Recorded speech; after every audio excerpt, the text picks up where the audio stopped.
Hello. Second case of abuse by non-white doctor.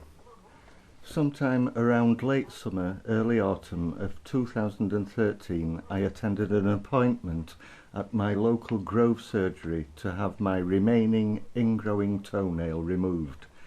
The first one had been removed completely, painlessly and successfully by two very nice, friendly, qualified English chiropodists roughly a year before.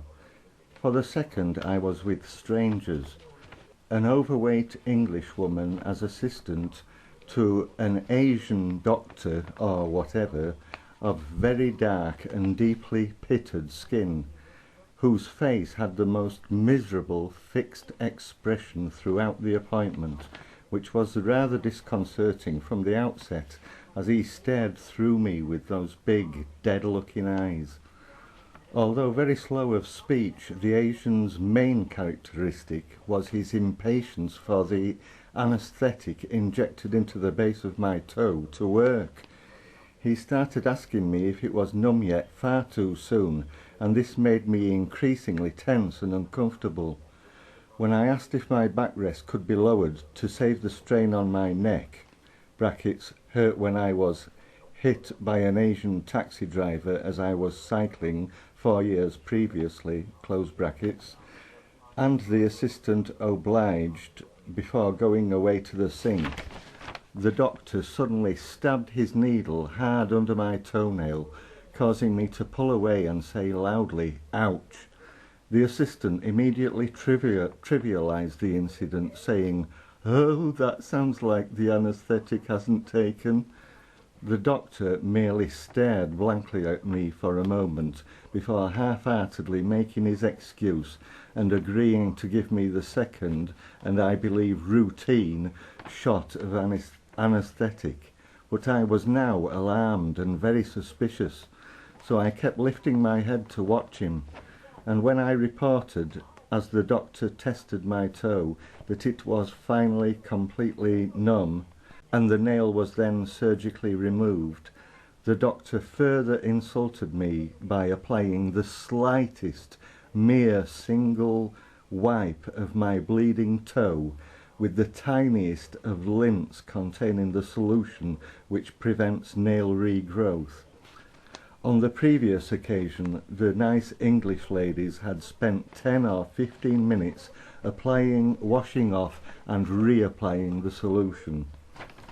I watched this sick man staring at me while finishing the deliberately botched job, as I believe it was, with a mixture of anger and fear, before leaving as soon as possible, to my great relief.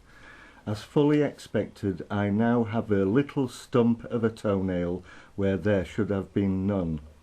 I wrote to complain of the incident, but was very suspicious that I'd been given the wrong address. It was in Castleford, and I received no reply to my complaint of this outrageous abuse.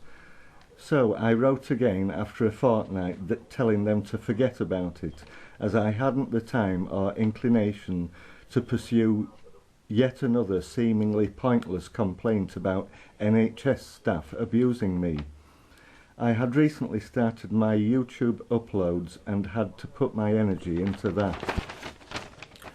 All this, besides the attempt to run me over by Mohammed Ashik in November 2003, the false accusations of anti-black racism made against me by Arab doctor Mirza and co. in 2006, and the actual running over of my bike while I was riding it by an Asian taxi driver in November 2009.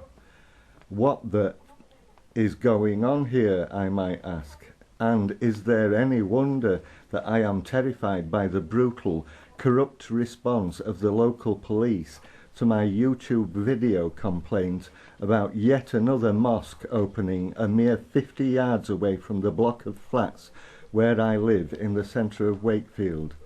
Again, I'm certain that I could verify these statements if tested with sodium thiopental and with a polygraph machine or lie detector.